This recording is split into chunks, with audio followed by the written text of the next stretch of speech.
Welcome back to Invisible Machines. Today, Rob and I are really excited to bring you a conversation with Jonathan Frankle, who's the chief scientist at MosaicML.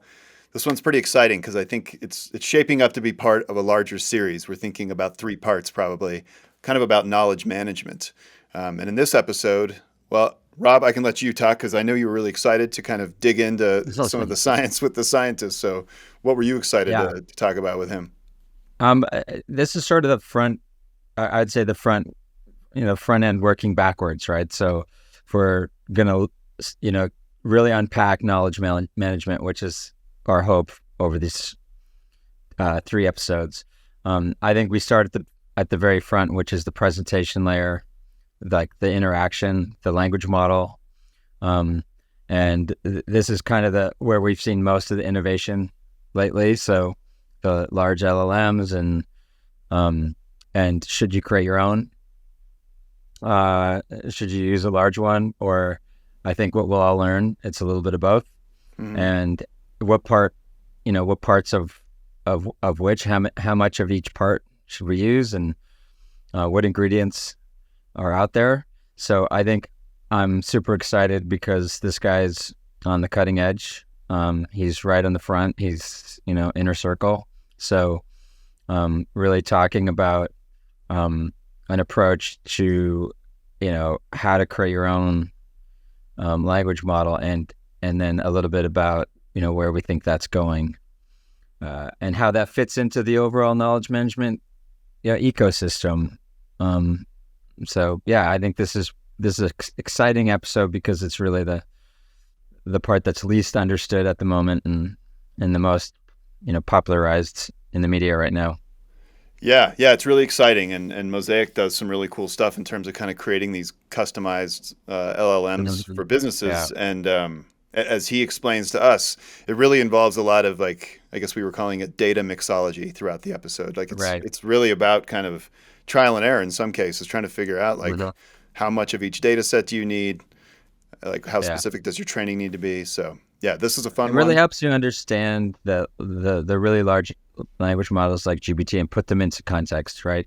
Like it's like the beginning of trying to compartmentalize these ideas so that you can start putting them into a strategy. Absolutely. So, yeah. All right. Well, let's kick it over to Jonathan right now. Let's do it. Hey, just wanted to hop in here really quick and let you know that this conversation that we're about to bring you with Jonathan Frankle was recorded before MosaicML was acquired by Databricks for $1.3 billion. So you're not going to hear us talking about that, but what you will hear is a lot of great information about the work that they do over at MosaicML and just about LLMs in general and the different ways they can be trained. Fascinating talk. Excited to bring it to you right now.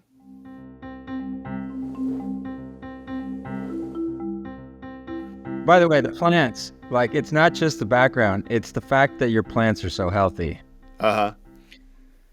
Like, there's a green thumb thing going on there. It's been a very steep learning curve, I will say that. But I got a nice bright window over there, and the plants seem incredibly happy. Yeah. Just like all your models, I assume. Most of them. Not all of them. You always have a few unhappy models. They just need more sunshine. If only. More sunshine on solar panels and a lot of solar panels and a lot of watts. Oh, totally. We can talk about power usage of these GPUs at a later date. Well, it's interesting that you mentioned that because, Rob and I were having a conversation yesterday about the kinds of LLMs and the kind of training and alignment that you're working on. And the efficiency is really impressive. Just the fact that you don't need the billions of parameters necessarily that maybe we thought you did to kind of complete these computations. It kind of just struck me, but it brings up like a question in my mind, which is, I got my own opinion on this, but people thought that computation was so far away from being able to like truly write a good essay. And so then they see like, oh my God, no, computation isn't so far away. But was it ever computation, or was it that essays were a lot easier to write than we gave it credit for? So this is, I don't know, this is the view that I personally come around to. You can call it cynical if you want. Maybe ChatGPT is really smart, or maybe we as humans are Yeah. really just a lot more heuristic and a lot less smart than we think we are. Right. Maybe we're just next word predictors as well, and we're just, spouting sequences of words that seem to make sense together, and sometimes they form coherent thoughts, and a lot of the time they're just sequences of words that sound really good. Mhm. I could kind of go either way on that. Yeah. Yeah. Maybe this says more about us than it does about the models. Right. Yeah. Maybe we thought we were more complicated than we are. Um, and maybe that's okay. Who said we have to be complicated? Why is that a good No, thing? Why are we stuck on that anyway? it wouldn't be the first time. I don't know. There's so much literature on this. I think like a few years ago, I used to work on the policy around police use of facial recognition, and I learned way Okay. more than I ever wanted to know about facial recognition and the psychology of it. But one of the things that was so interesting to me was people's confidence in their ability to tell facial matches versus their actual performance, and just the number of built-in heuristics we have in our minds to or in our brains to do that. And our confidence is completely disconnected with our actual performance. We're biased. We're good at recognizing people who look like us. It takes special training to actually be able to do facial recognition consistently, accurately. But we sure think we're good at it because we see lots of faces, right? Right. So I kind of wonder if we're in a similar world with LLMs right now. Maybe we think that human speech and human writing really is a lot more sophisticated than it is under the hood. Right. And it's gonna take some computational model to show us like how many times we actually walk past a friend without recognizing them, and then maybe that'll show us how bad we are at it. Yeah, I mean, there are great studies of like passport agents whose whole job is to do facial recognition, and how well they do versus how well they do after they've gotten some training and some awareness of their own weaknesses. It makes a huge difference. Got it.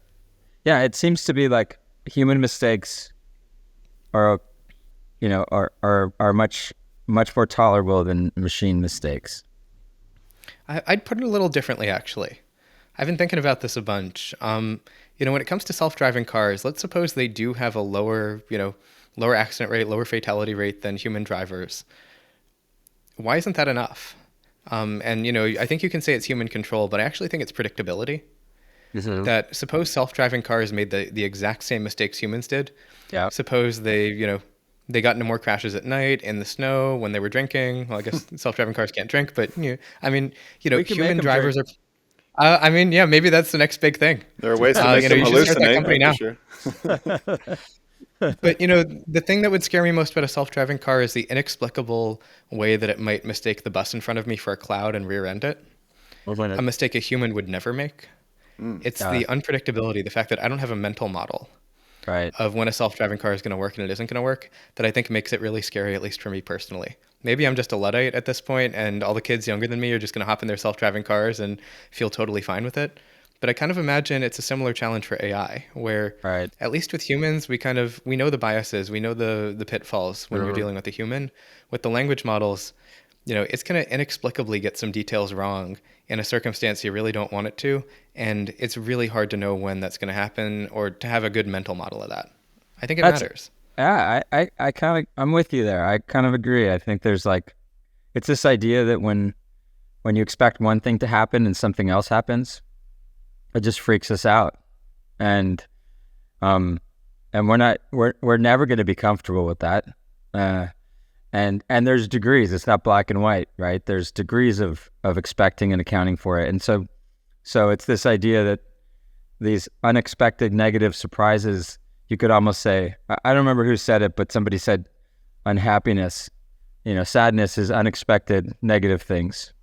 Um, and, and so, yeah, if it's unexpected and negative, it will make us unhappy, and we just don't want to be unhappy. So we need predictable things around us. So it's all about maybe that's it. Maybe that's why modeling machines after humans makes more sense than most of us in this industry think, because the more they do behave like humans, the more familiar and predictable they become to us, and therefore we get more comfortable, even if it may be logically unsound. Yeah, I mean, why did ChatGPT blow up and not DaVinci 003, which was a Right. very similar model? that 100%. did instruction following, I think it was the chat interface. Yeah. Like, OpenAI 100% got the agree. UX right. Like, for Yep. those of us in the space, ChatGPT was not a quantum leap the way it looks like in the public sphere, but it looks like a Yeah. quantum leap because everybody found out about this stuff for the first time. But that happened because it was natural. I mean, my Yeah. friends at Character AI are doing a really awesome job building chatbots, and I think, there's a lot of power to that. Yeah. So it's human-centered design is still a thing even in the AI age, and we need to think really carefully about like, both the positive, like how can we make systems that humans work with well, that humans feel comfortable with in cases where it's good, but also the dangers of this. I mean, you thought fake news was bad in 2016. When you have AI systems that can really personalize and Yeah. that can really generate compelling content, human-centered design can also be an exploit. Yeah, I heard somebody say this recently, and it resonated with me. I haven't quite totally decided where I land on it, but they said for a lot of the immediate challenges around, social media and generative AI, that it's more of a social media problem than it is a generative AI problem. In other words, fake news is fake news. Now, the fact that fake news is easier to create doesn't change the fact that the problem underlying this is the fact that we don't know the difference between a real person online and a fake person online. And it just making that easier doesn't change that the underlying issue is social media actually. Now, there are long-term dangers. I don't want to say there aren't other concerns, but what do you think about that perspective? I think it goes deeper than that. I think social media in some sense is its own exploit of, of human weaknesses. I mean, we've been talking about this for years now, that, algorithms are being designed to exploit, all of our habits, all of our weaknesses, getting us hooked, just keep scrolling, one more story, one more video, one more this. So, using AI to generate, content that becomes popular in social media is just now, it's kind of stacking an algorithm that can be optimized on top of an algorithm that's already optimized to exploit humans. Right. Again, I think, to keep on that theme, the story of AI is really the story of us. And, in some sense, we're looking in a mirror, both the good and the bad. We're seeing ourselves in these models, and we're seeing a lot of really nasty stuff about ourselves. I Yep. could tell you some of the things I've seen in the data sets or some of the things Yeah. that people have entered into these models. Uh-huh. It's not pretty. But also, it's a powerful tool for good if we think about this as human augmentation and, as built to help people be their best selves. And it's a really dangerous tool if we think about it as how do we exploit people. And it really Yeah. depends who you are and, what you're trying to get accomplished. But Yeah. it's really about us, not about the AI. Well, and the Yeah. conversational interface is like a double-edged sword too, right? It's makes it increasingly easier for people to interact with machines and leverage them in these really impressive ways. But then it also disarms us a bit. We instantly want to like it and believe everything it says. So we're up against that Yeah. as well.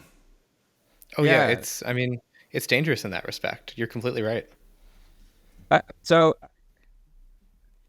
I want to go back to one topic you discussed, which is to many of us, this has been incremental, right?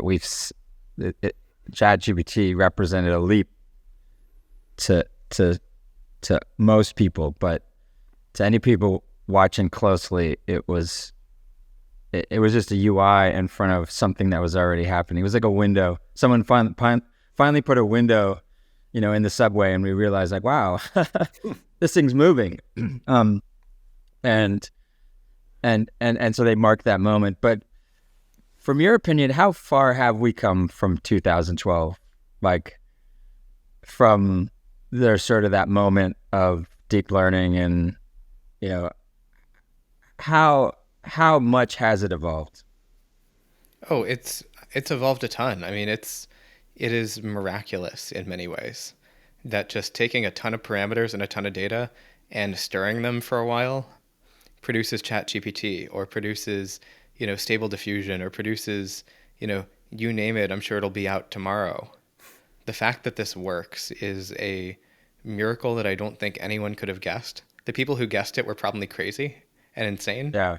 And, I Right. don't know whether they were brilliant or lucky, but certainly in the same way that the folks at OpenAI, brilliant or lucky, guessed that making it really, really big would make it more powerful and you'd end up with ChatGPT, that's also a little bit miraculous. Like, Yeah. it was a completely ridiculous thing that nobody thought would work. I certainly, Right. in the academic community at that time, I was like, GPT-2, 1.5 billion parameters? What's the point? Like, what are they going to do next? Make it 100 billion parameters? And then they did. And then it got better. What are they going to Yeah. do next? Make it a trillion parameters? And they did. And it's GPT-4. Yeah. But the fact that they believed that, and there were some crazy people who saw it through, Yeah. in many ways, this is the epitome of kind of open science and Yeah. open-ended science. Give a lot of Yeah. really smart people, a little bit of freedom, let them go crazy. And if one of those bets pays off, society changes forever. You get the internet, you get, I don't know, Yeah. I mean, pick your scientific breakthrough, you get relativity. In this case, you get deep learning as a really important, interesting tool. It's kind Yeah. of a great statement about the nature of science. It is. We were just talking with Seth Godin, and he was talking about how so many of the things that, that are breakthroughs or amazing discoveries are accidental in their nature. And a lot of it is like kind of almost circling back to our earlier point.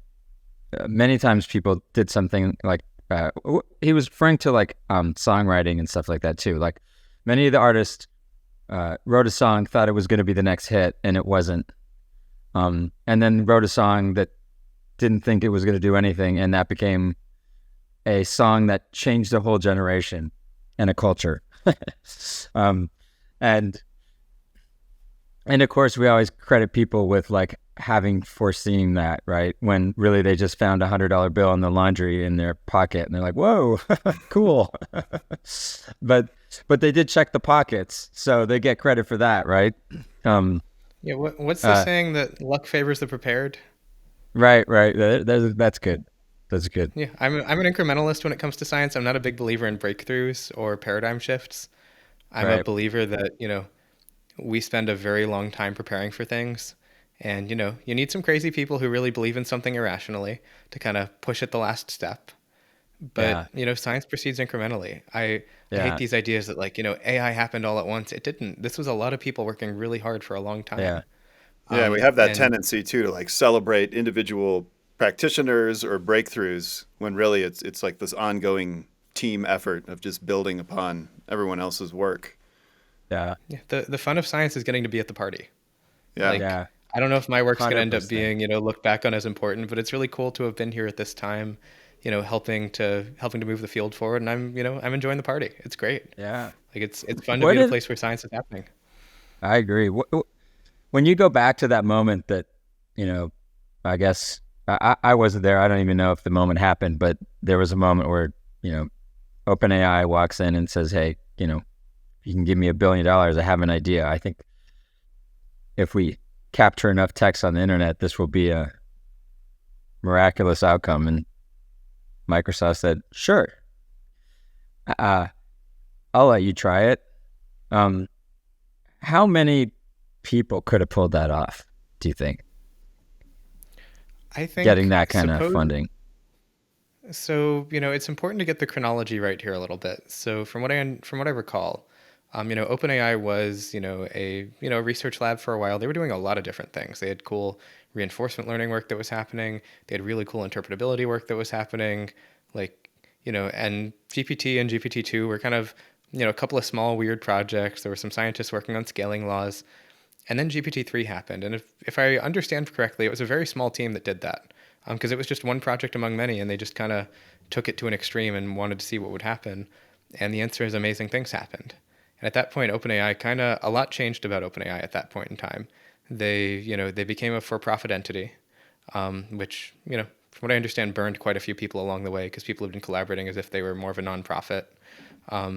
They basically abandoned all other work happening at OpenAI. A lot of people left. That's where Anthropic came from. And then they started taking investment from Microsoft. So chronologically, they already had the goods in some sense. They had already shown that there was a path open with GPT-3.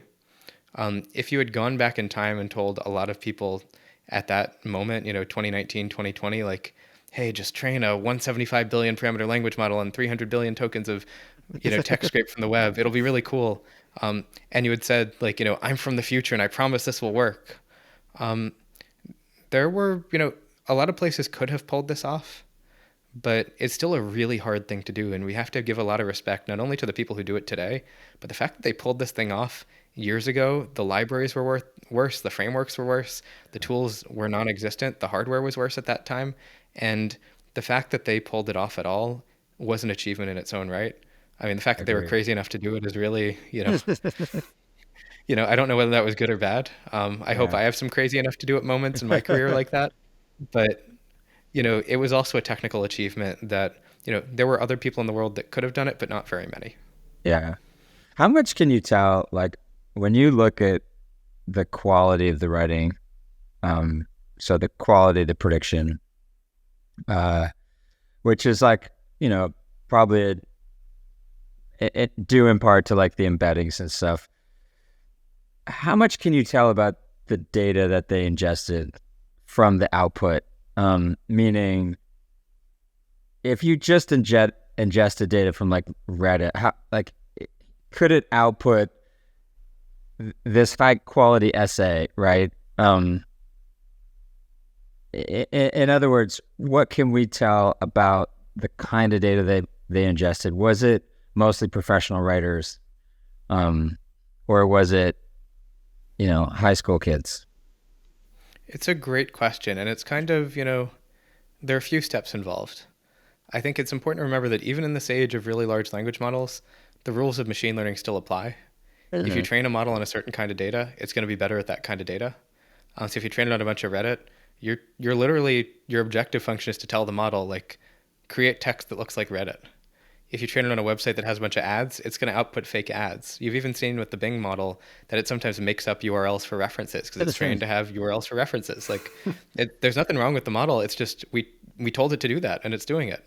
Right. So, to a first approximation, what you put into the model is what you'll get out. If you put in a bunch of Reddit, it's going to be really good at Reddit. If you put in a bunch of medical data or scientific papers, it's going to be really good at scientific papers. That was Galactica that came out about a year ago. There were other challenges with the model. I think, certain people at Facebook overpromised on it, but it was still an extraordinarily good scientific model it got pulled because it was pretty bad at lots of non-scientific things, including being a little racist. But it was a really good scientific model, at least as far as I played with it, because it was trained on a bunch of scientific papers. But when you ask it to do things outside of that, it's going to be worse. So that's the first step. But keep in mind that training a model is a long process that involves the pre-training. Then you do some instruction fine-tuning typically to kind of get it to be an instruction follower. When you say to the model, like, if you said to the raw model, give me a recipe for vegan banana bread, it's going to say, and also, can you give me a recipe for icing? And also, the guests are coming in 2 hours. Once you do the instruction fine-tuning, it'll actually start to output the recipe. It'll treat that input. It'll kind of bend the model to treat its input as an instruction to follow.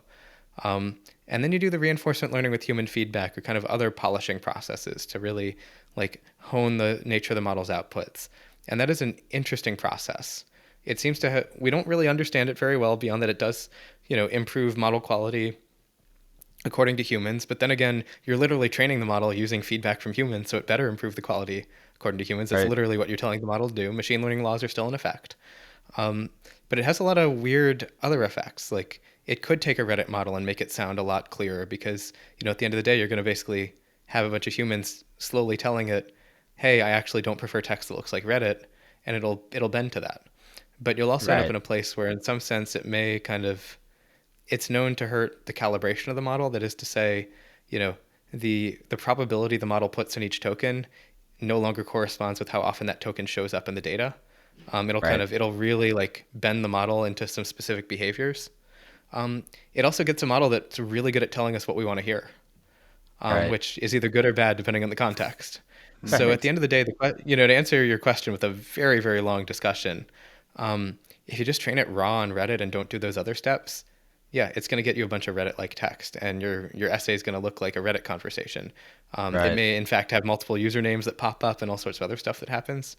But as you do that other polishing stuff, you can take a model that might not be perfect initially and make it look pretty good. I don't know whether you'd actually make it pretty good, but it'll sure look pretty good. It'll feel good. Right. So it can be a little like a recipe, like cooking. You don't just want scientific papers, perhaps. Maybe you don't have enough data that is just scientific papers, but you want a little of something else. and a little something else, and then you put it together, and then, like you said, fine tune it with some human feedback, and ultimately get something that's more aligned to what you're hoping for. Is that So let me give you, I want to give you a question here. I want to quiz you. Yeah, I go love for doing this exercise. When I give guest lectures, I love doing this. I could give you a list of all the data sets I have, because data mixing is a very tricky problem. How do you get the proportions right of these different data sets? Let me tell you, I got some scientific data, like, good quality scientific papers. I've got a bunch of code from GitHub, all properly licensed, I promise. I have a big scrape of text from the web. It's a bunch of web text. I can guarantee it's in English. And I did an okay job filtering out JavaScript and other weird stuff. It is pretty much text. And let's say I've got Wikipedia. Those are your four data sets. I got some code, some science, Wikipedia, and text from the web. Now I'm going to tell you one more thing, which is that higher quality data, the scientific papers in Wikipedia, are pretty scarce. If you want to train a model on that, you got to look at it a bunch of times. You're going to see the same data over and over again. The web text and the code, I got lots of that. So we can, I can give you as much as you want. What proportions do you pick? Give me your proportions for those four data sets. Put it together for me. Yeah, I mean, ultimately, you have to have some objective. Yeah, it's a good question. How do you know how the data sets affect your objective? How do you know how this choice is going to affect the outcome? Yeah, trial and error. Yeah. Yep. So what would you pick? Give me your best guess. What does your gut tell you? We're talking percentages here? Yeah, give me some percentages here. Okay. So let's go with equal percentages of all. Okay, equal percentages of all. So I'm going to tell you that To the create a problem here baseline. is that it's a baseline. It's a good place to start. Yep. But you're going to see a lot of code for a model that might get used just for text. And also, one problem is Wikipedia is pretty small compared to the web. You're going to have to look at all the data in Wikipedia, let's say 5 to 10 times. You're going to have to go through it repeatedly. And duplication can be risky because the model may just memorize that data. So, I don't know, going equal, there seems to be some risk there. Was there a problem too with like the data in Wikipedia always kind of morphing and changing and maybe not being accurate all the time? Maybe, but honestly, it's a lot more accurate than what you're going to pull off of the web scrape. Yeah. It's probably the most accurate data you've got. So Yeah, it's curated. you do the best you can. Yeah, it's curated. So yeah, and the Wikipedia project has a really, really good system and a good history with somehow managing to take a completely open, editable, encyclopedia and actually make it pretty factual. Like that is, I think, one of the great achievements of the 21st century. But this is a fun exercise. Like, this is what I did this spring for our Mosaic models that we released. I was the data mix master because or the mixologist, or take your pick here. Let's go with mixologist. Data cocktails. Yeah. And I had to make these choices. I wanted to do it myself partially because if I screwed up, it was on me and not on my team. So, this one, I wanted to make sure that if my CEO was going to yell at somebody over this, he was going to yell at me. But this was really hard. And it wasn't just 4 data sets. It was a couple dozen of varying quality, and quality that's hard to tell because you obviously can't read all the data. Yeah. And I had to figure out how to make calls here. How did you deal with your test data? Was it more about keeping it consistent so that you had a baseline, or was that a big problem from a complexity standpoint? Were you changing your test data to like calibrate your models as you made changes? Like, how did you baseline this thing? So have you looked at the test data for what we actually use for large language models? Have you read the test data? Because I think this is like the point that I hope to get to is it all comes back to how you measure. It all comes back to how you evaluate these models. If I want a model that's going to do really well at the LSAT, I need to do something completely different than I would want to if I want a model to be really good at code. And I'm going to read you off. I want to ask you all 2 more questions. I'm going to have fun with this. These are actual questions that we ask the model. These are the most popular benchmarks I know of for evaluating these models academically. And then I'm going to ask you, these are really cool benchmarks. I will say right up front, like, the people who created these are awesome. But, do these reflect what you're looking for? So I'm actually going to share my screen if that's okay. And I can read this off so we have it on audio. But, let me find the see if I can track this down. Where did I put that tab? Okay, so let's start with this one. So this is a benchmark called HeliSwag. This is by an amazing research group at the University of Washington. They're fantastic. This is a common sense reasoning task. So let's look at this first question here. So here's the question. It's a multiple choice question. You need to complete the sentence. A woman is outside with a bucket and a dog. The dog is running around trying to avoid a bath. She does which of the following? And you can look through the responses here, but I'll give you one of them that I'll read out, and then you can take a look at the rest and try to answer this one. A, she rinses the bucket off with soap and blow dries the dog's head. B, she uses a hose to keep it from getting soapy. C, she gets the dog wet, then it runs away. Or D, she gets into the bathtub with the dog. This is how we're evaluating language models academically. It's a fantastic benchmark for common sense reasoning. Which of these makes more sense? Mm-hmm. But I think I'll tell you, it's probably not how people use, ChatGPT. Right. Yeah. That's fascinating. So this is, it's important to, when we talk about testing, it's not enough just to, think about, well, you got some benchmarks and did you do better? Or like look at these leaderboards and say, the Alpaca Wizard V5 is better than the Vicuna, superhero V12, 30B or whatever. Look at what you're measuring. Are you measuring the things you care about? And I don't think we're doing that right now in the academic world and in the open source world. So until we know what we're measuring, making that choice as to which data proportions you should use, how the hell are you supposed to know? And I tried to make reasonable choices, but at the end of the day, I kind of put my hands up in the air and said, I don't know. I don't trust the metrics to tell me everything about whether this model is going to be good. So let me try to de-risk, make choices similar to what other people made. Let me try to make sure I've got good diversity and, say a prayer that my CEO doesn't fire me when all said and done and I spent a lot of money. or like OpenAI, you crowdsource it afterwards. You crowdsource it and you really hope that you didn't screw it up. Yep. Humans are the best way to evaluate. If I could afford to pay enough people to just sit and evaluate my model, I would. But you still need to figure out, before you train the big one, you better make some good decisions. Because if OpenAI had trained GPT-4 and then all the humans had said, yeah, this sucks. Can you imagine? That's tens or hundreds of millions of dollars down the drain and they got to start over again. So this is... I don't know. There are all sorts of metaphors out there. I think my favorite is, the metaphor of making a chip. It is really, really expensive to get a chip made. And if there's a bug in that chip, that is a hundreds of millions of dollars or billions of dollars mistake. There are a lot of processes in place to do it virtually, simulate it, work your way up, evaluate it.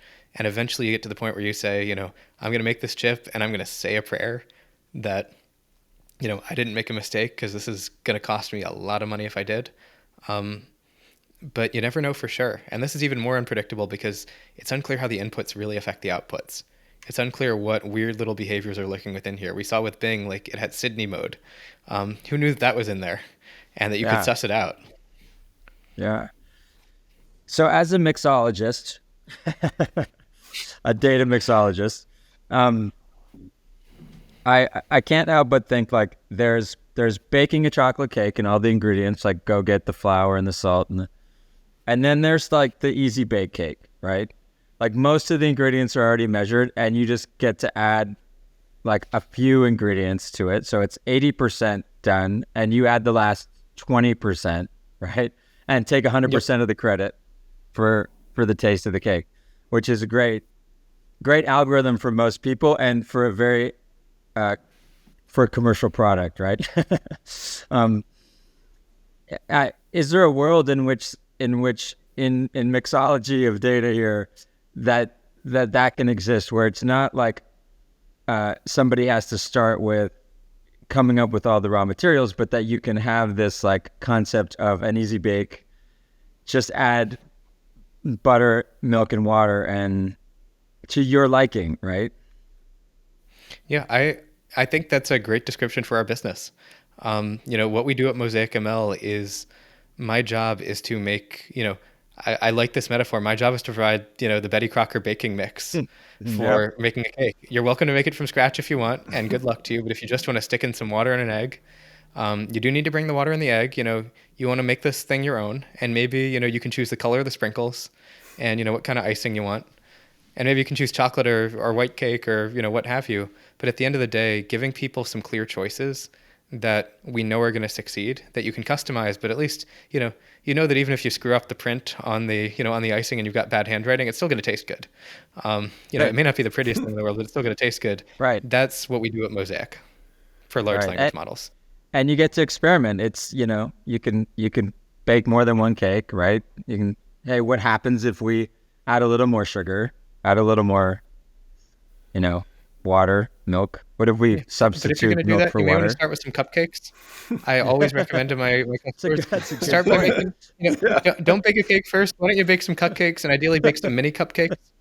Because quite frankly, we have a checklist we give to our customers when they want to go and train a really expensive large language model with us.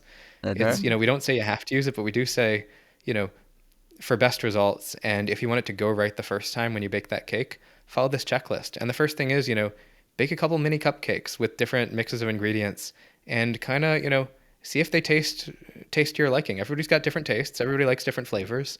Yeah. Let's make sure this for you and your business is going to make sense. Then, okay, let's make a couple cupcakes. Let's kind of verify those choices. Okay, you found the one you really like. Cool, we'll bake the cake. But along the way, we're providing the mix the entire time, and we're kind of holding your hand and walking you through. And that's how, your average big enterprise with 1 or 2 data scientists can train a 30 billion parameter language model and get something really good. Awesome. And I'm so proud of that. Somehow sitting here picturing you with a chef hat and a Mosaic logo on it. I should get one. I should really get one. This is the kind of stuff you can still get away with at a startup. If we ever become a big, mature company, just get an oversized wooden spoon for me, because that's like going to sell it. I'm so glad that we don't have finance people yet to look over exactly what I put on the credit card statement. I have been known, for people who are really friends of Mosaic and do us big technical favors, I have been known to buy them custom swords. Because that's the kind of thing you can get away with at a startup. Honestly, awesome. It's been a big incentive for people to come help us. And if anybody's listening and if you do something valiant in service of MosaicML, you will get a sword with your name on it and our logo. Because, why send t-shirts? Yeah. Swords are more fun. Now, is that a sharp sword? Is it ready, battle ready, or? My lawyers and my HR people have told me to say that it is not sharp. Okay. Leave it at that. I just want to make sure that I remind you of that. It is not sharp, but it is, it is great for putting on display within a glass case where nobody can get to it. Got to make my lawyers happy here. For sure. But, great. So I can probably get away with the chef's hat. I bet I can pull that off. Nice. So, all right. So I think a lot of folks on my team will be wondering this. It's striking that balance between, like, all right, when do you train the model? Like you said, like, focus on the data sets and the mixology, versus when do you, like, rely on something like a vector DB or some sort of vectorization technique, versus when do you do it in prompting and steer it that way? And how do you, like, figure out, and is it the same idea? Like, you just mix, again, you try different things and it's experimentation, but there's got to be a framework for thinking about, like, when do you put it in the model? When do you focus on the sort of different approaches? So there are a couple factors at play here. Let's kind of take the two extremes first. If you're doing prompting, you're basically counting on the model to know everything that you know, or that you need it to know. You're counting on the model to already, know about your business process, your industry, your area, because the prompt isn't really giving you much to go on. Please tell me how to do intake on this client. Could mean very different things depending on whether you're a lawyer or a doctor or, right. You run an auto shop or what have you. So prompting can be powerful for general knowledge or for kind of basic data transformation tasks or things like that. It's really incredible that it works, but it is pretty limited if you need it to really know some stuff about a specific context that goes beyond that one prompt. On the other extreme is, you actually train the model, you fine-tune the model, or you even train it from scratch. And that's when you have a lot of data. You do need quantity of data, but also where you need the model to really know some bespoke stuff about whatever you're working on. If you're doing something medical, you should probably put in a bunch of medical data. If you're doing something legal, you should put in some legal data. If you're a business where you're going to ask it questions about your business or about how your business is operating, that better be baked into the model somewhere. Otherwise, the model's not going to know about it. Then you get to this weird middle ground, which is, putting things in a vector database and kind of appending it onto the prompt or prepending it onto the prompt. Right. It's this weird middle ground because the model isn't learning. That knowledge It's is really not in the prompt data. The model, engineering, right? I mean, it's just it's prompt engineering automated in prompt engineering. Yeah. It is, but I wouldn't say I wouldn't look down on that. No, no, Like no, no. you can call it automated prompt Yeah. engineering, but it works. Yeah. I mean, it gets your data into the model. It's limited in how much data you can provide. It's unclear to us, even, we released a model with a 65K context length, Anthropic released one with a 100K context length. It's unclear whether the model can actually use that context length. Just because you can fit all that into memory doesn't mean the model is actually looking at everything and taking advantage of it. So it's unclear, you hit limits pretty quickly. And, at the end of the day, it's not really baked into the reasoning processes of the model because you haven't trained on it. The model hasn't changed at all. You just have this data now sitting there. So for all those reasons, it really depends on your scenario. And my usual answer to people is climb the ladder. If a simple prompt works, don't spend $1 million training a model. Like, that's not a good use of your money. If a vector database, really truly solves your problem, great. That's awesome. Like, glad you were successful. If that doesn't, let's fine tune the model on your data a little bit, do a little bit of training. If that doesn't quite do it, okay, let's, do a lot more training. If that doesn't do it, okay, maybe if you got enough data, we got to train from scratch and then we start training bigger and bigger models. But I encounter a lot of scenarios where someone wants a multilingual or bilingual model in 2 very specific languages. In that case, you probably do have to pre-train from scratch. Got it. An English model is not going to cut it. Do you have a sense, like if, just if in the near future we might see more organizations kind of building their own language models from scratch, or relying on maybe industry-specific models, or if it might be like some combination where there are industry-specific data sets that are reliable within the medical industry that can then be kind of brought into something that's a little more bespoke? I think the answer is going to be yes. That's been my experience so far when I interact with customers. You're an enterprise. GPT-4 is pretty amazing. It can do a lot of cool stuff. It's an exciting model. It can answer a lot of general purpose questions, but it does not know about your business process.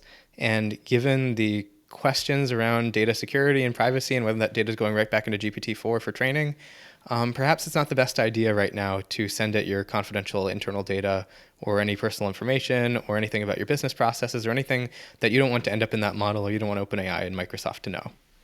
On the flip side, for the crown jewels data, the crown jewels business processes, the things where you need to completely own the entire process, or simply where you just have a lot of really specific data, yeah, we're seeing a lot of people train their own. So I think, a lot of people ask me, like, are companies choosing to work with you or OpenAI? The answer is yes. Right. A lot of folks are working with both, and that's great. Like, different tools for different jobs. Yeah. It kind of brings me to a question about having enough data, having the right data, that data being formatted in the right way. What do you think the trend is and the trend line here is for auto-generating data versus like having the data? Like, do you have the data versus like using other models to generate the data and then training your own model from generated data? And as a mixologist, how would you say would you mix it? Would you how viable is that? And then how viable do you think that will be over time here as more and more models exist? It's a great question. I think, it touches on a bunch of scientific topics and some legal topics. I mean, for starters, I'm not a lawyer, I'll say that up front, but I do think you should chat with a lawyer before you try to get data out of a model that has terms of service attached to it. Because you may find yourself in a bit of hot water. For example, you build a huge data set off of GPT-4 outputs, and then any model trained on that data set becomes, a violation of the OpenAI terms of service. I can't say whether that's true or not because I'm not a lawyer, but, there are legal considerations here as well. When it comes to generating synthetic data from a model, I have kind of 2 perspectives on this. One is the take that, I would find it very surprising if you could use a worse model to improve a better model. Like, I'm guessing you kind of have to, this is a process of, hand-me-downs in some sense. If you were to pull from GPT-4, it's probably going to make your GPT-3 quality model a lot better. But that's, there has to be a better model out there somewhere. You're not going to bootstrap your way all the way up just by generating data from the model. The other piece to this is really the question of synthetic data. and, whether you can get good synthetic data.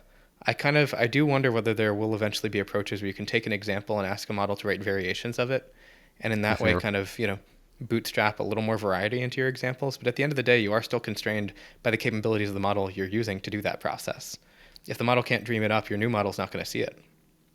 So I'm in a wait and see approach with this sort of stuff. It sounds really, really nice on paper, but Mhm. honestly, I'm a scientist. I want to see the results. And I can see a Right. lot of reasons. If this completely crashed and burned, I think we could all come up with some good explanations as to why. So it's easy to say, this might work, but, let's make the counter argument and find out which hypothesis is true. Right. Right. Yeah. And it's probably like everything else. It's just an ingredient among many ingredients that, depending on what you're going to do, you will put a little bit more or a little bit less. It may. I almost think of it as like, oh, the kinds of ingredients that are just made to add texture. Just filler. you know, like you said, variations on something. But the idea has to be centered. Like, what is the idea? That's important. Now, 5 ways to communicate the same idea, maybe that doesn't matter as much. So that's interesting. So large companies creating their own models so that it really is like having a domain. What am I trying to say? I'm trying to say, like, in a way you can think of it as context, right? It's providing models in context, and the context is that specific business and the terms that business uses and the words that mean something to that person. It's like every business has its own language, even though it's using English words. A lot of those words have specific meaning in the context of that business. And so once you have a good data set that describes those words in that context, then they're going to come out in the right context. Is that a I really think that's right, but I'd go further than that, I think. The okay? way that my customers talk to me is kind of, their data is their business in some sense. Like the Mhm. trove of data they have, it's their institutional knowledge, it's their business secrets, it's their IP, it's, you know, it's everything. Like that is their whole business in a sense. When they train a model on that data, it is the crown jewels. Right. It's the stuff they can't leak. It's what differentiates them from their competition. And a lot of Mhm. the interest I hear in training these models is like, look, if I use GPT-4 and my competition uses GPT-4, I'm giving Yeah. up What's the all the yeah. work that I've done on this data. What's the difference? Yeah. Like, Yeah. who cares? Suddenly we're both the same. On the flip side, if I train a model on my data, all I am doing is taking that identity and that data and putting it in a different form, a form that, has pros and cons to it. It's not going to be exactly right all the time, but a form that I can interact with and a form that I can ask Right. questions to and that can help me to automate processes. And that's, I think that's pretty compelling. Yeah. It's exciting. Yeah. So I have a nerdy question here. When I think about models and I think about um, models trained on different languages, right? So, and whether those languages are coding languages or, linguistics, um, there's this concept of like when do you create a different model, you know, and when do you kind of expand on an existing model? And one way that I think about this is if I was using, you know, like ChatGPT, for example, and I wanted to know how to best connect to an API, a popular API out there. And I asked it to write it in JavaScript, right? I would get an answer that's probably less likely to be as accurate as if I asked it to write it in a curl script. Because curl is like a language designed for Mm. integrations, right? And so Hmm. I still I'm still getting the output, right? But I'm essentially like I'm still using one model, but by changing the language, I'm able to share that model in a sense, right? Versus I create another model on curl and a different model on JavaScript. Um, and I think the challenge is just like now I can ask one model and not have to try to classify and distinguish, like, is this a curl question or is this a JavaScript question? And so when does it make sense to have multiple models, and how could you use multiple models in an effective way? And when do you just try to fit the model you have more broadly? So this is a great question. And I think this is kind of at the heart of this question of, are we heading toward a world where we only have 5 models that kind of do everything, or a world where we have 100,000 models, each of which does something? And I think the answer is going to be yes. The answer to these things usually is, well, it's a little bit of this and a little bit of that. Like, it's never the extreme one or the other. But you're asking a bunch of different questions here. And I think one thing I'll point out is, are you really ever going to need a model that does curl and Python and C++ and, or you're actually going to need a model that just kind of does one? And my experience has been that, OpenAI and Anthropic and Google are trying to build one model that serves everybody, but there's nobody who needs all the capabilities that are in these models. These are very big, expensive models to run. And, they're slower, they're really expensive to train, they're really expensive to use. They're jacks of all trades, and they're masters of many trades. I don't know if they're masters of all of them either. Like they may not be the world's greatest medical model, or you may have some proprietary data that could make your model better. What I tend to see is that it's going to be a world that fragments into both.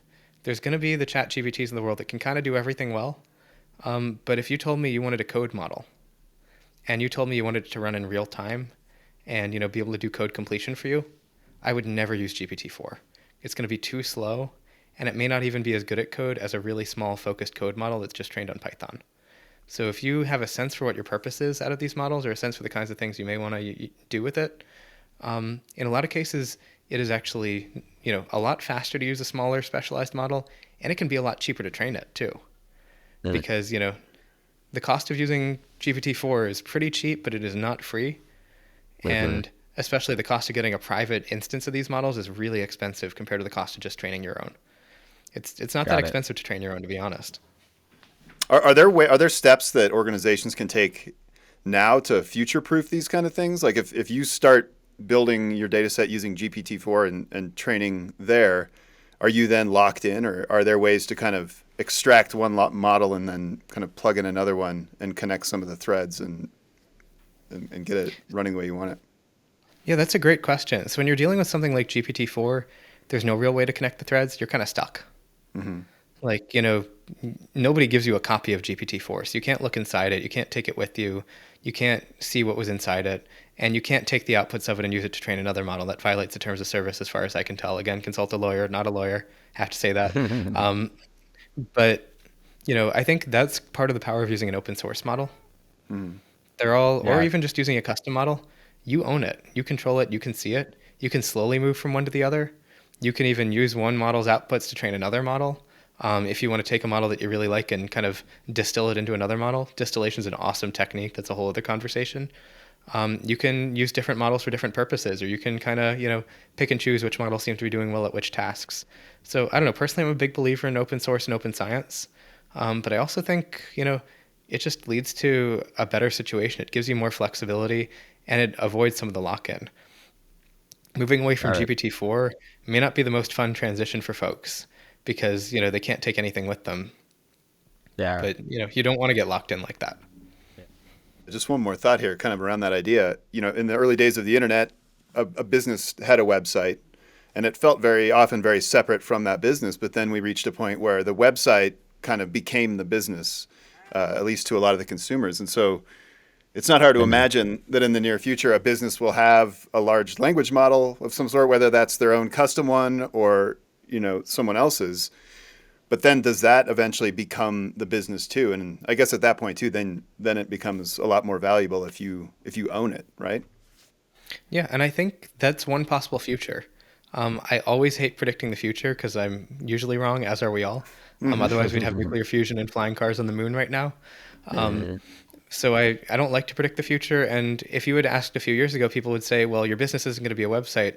It's going to be, talking to Siri. Or your business isn't going to be a website. It's going to be something in a VR world. Sometimes these things come to pass, sometimes they don't. So I don't like to make crazy predictions about that. But I do think AI is going to be a key part of how people interact with the business. The idea that your business, you can have a chatbot that can talk to thousands of people at any hour of the day and answer questions. That's awesome. That's something that, unless you're maybe Amazon or one of a handful of really large companies, it's just something you can't do. And it puts you at a structural disadvantage if you're a smaller business or you're a startup. So that's pretty powerful.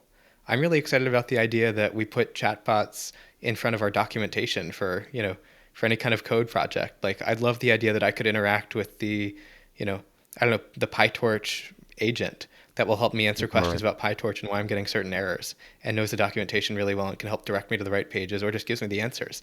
That would be super cool. Like, think of interactive Stack Overflow where you get answers right away to your questions and you don't have to feel embarrassed about asking a question that may have been asked before. right. That's amazing. So there's I think if I can give you one big thought that I think defines me and my view of all this, the answer is balance. Is AI going to have a huge impact on the world? Yeah. Is it going to kill us all? No. Should you use GPT-4 or a custom model? You're going to use both.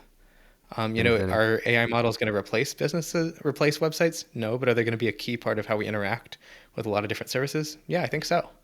But the answer is always somewhere in between. And I think one of the biggest problems in our field right now is people love to jump to extremes one way or the other. They love to have strong views. It is in our best interest sometimes. It helps you raise funding. It helps you get hype and build your profile and sell your product. But it's not honest. And I think in many ways we're misleading people on how great or terrible or both AI is. It's not great or terrible, but it's pretty cool. Yeah. Yeah. We learned from a futurist that the key is to predict as many possible futures as you can. That way you can always look smart, I suppose, and then you can also kind of steer towards the best one. And it's easier to be right. I prefer to look smart now and say that I'm not going to predict it because people think I'm really smart today and they never hold it against me in the future. Right? Yeah. Got to hedge your bets. So if we look at a company that's got, mounds of documents, right? Let's say a huge knowledge repository, and we're probably going to assume that it's probably not the best curated, collection of documents and information. Is that the kind of data that you're talking about that a mixologist would feed into the model? And if they fed it into a vector DB, does that help prepare it for the model so that they're sort of, as you said, like try it here, try it there, then train it in the model? If that doesn't work, does it actually move them forward on that, and make it fairly easy, an easy like sort of baby step? So it's a complicated question. I think, part of it is that data quality does vary enormously. So, and it's hard to have a good intuition for what data is really going to lead to a good model and what data isn't. So the easiest answer is to try it. Again, the mini cupcakes. Start small and try a lot of things before you go and, burn your whole cake mix on one thing. Now putting it into a vector DB isn't really going to help you train, but what it will help with, it'll help with a couple of things. First, you can try it just to see if, existing model can even take advantage of the data at all, get a little bit of signal. I think the coolest part of a vector DB is actually that it tells you things about the relationships between your data points. It can tell you if you have a bunch of data points that are really outliers. Outliers aren't good or bad. Sometimes outliers are capturing something rare. Sometimes they are just complete garbage. But it gives you, a way to understand how your data relates to each other. Are there big clusters of data? Are documents that you think are similar treated as similar by the vector DB? And that can sometimes help you to make better choices about your data set. So, data preparation is a bit of an art. We have a lot of tools at Mosaic and kind of some guides to help people get through it and make good decisions. But it's, it is still tricky. And I think our science is new. on data. Both wrong. At the end of the day, it's not the sexiest problem. And if you're a researcher, would you rather go and train like the super duper new transformer, or would you rather like produce a cleaned up version of Wikipedia with a few methods that helped you? Like, personally, I'd rather produce a cleaned up version of Wikipedia that's going to have more impact. Yeah. But for an academic who's trying to get published or trying to build a reputation, I get it. Like the academic system is going to incentivize you to make the super duper transformer and tell people it's the next big thing. Yeah. So in many ways, our science of understanding what data is important and why is incredibly primitive. We don't know a lot. So I think a lot of people don't realize that like there's huge variation in how long it takes to train and the different sets, and that when you're talking about training a custom set, we're not talking about it taking 6 weeks or 3 weeks or a massive $5 million in GPU spend and electricity. Like a lot can be done with a little, I guess, is the statement, right? I think a hell of a lot can be done with a little. Look at our friends at Replit. They used our stuff. They trained a 3 billion parameter code model that was state of the art. They did it in 3 days. Right. It doesn't take a lot. Like with good tools, if you're kind of careful and you go into it and you're willing to you're willing to learn a little bit along the way, 3 days, and they were at state of the art. Yeah. That's, to me, that was just mind blowing. I didn't think we would pull it off just because it's a hard thing to do, but at this point, yeah, I guess the cake mix is working pretty well. They did a fantastic job with their data. We gave them all the tools they needed to shine, but 3 days is all it took. It's not that expensive, and it doesn't take that long. Right. I think that's kind of, people think of the cost of training these models and they think it's in the the millions or the hundreds of thousands. Mm-hmm. It can be a $10,000 undertaking. That's still expensive, for you or me, but if you're a company, that's really cheap. Yeah. Yeah. Well, there are a lot of opportunities to experiment too, right? I think I heard you mention in another podcast that you could, if you wanted to, you could just take a huge amount of company data and in like giant, I guess would be like the last chapter of Ulysses form, and just throw it in there and see what it kicks back. Like you can play around a bit, right? Oh yeah, and I think it's all like I don't know, this is a science. At the end of the day, I was taught to, be a computer scientist and write programs and prove theorems and all that other stuff they taught us in school and, do the running time of algorithms. At the end of the day, I'm being a scientist. I feel like I'm doing physics or biology. I've got this weird little creature and I want to understand how it behaves if I, turn up the temperature or turn down the temperature, or give it this food or that food, or, give it more sleep or less sleep or what have you, and try to understand what this thing is and how it behaves.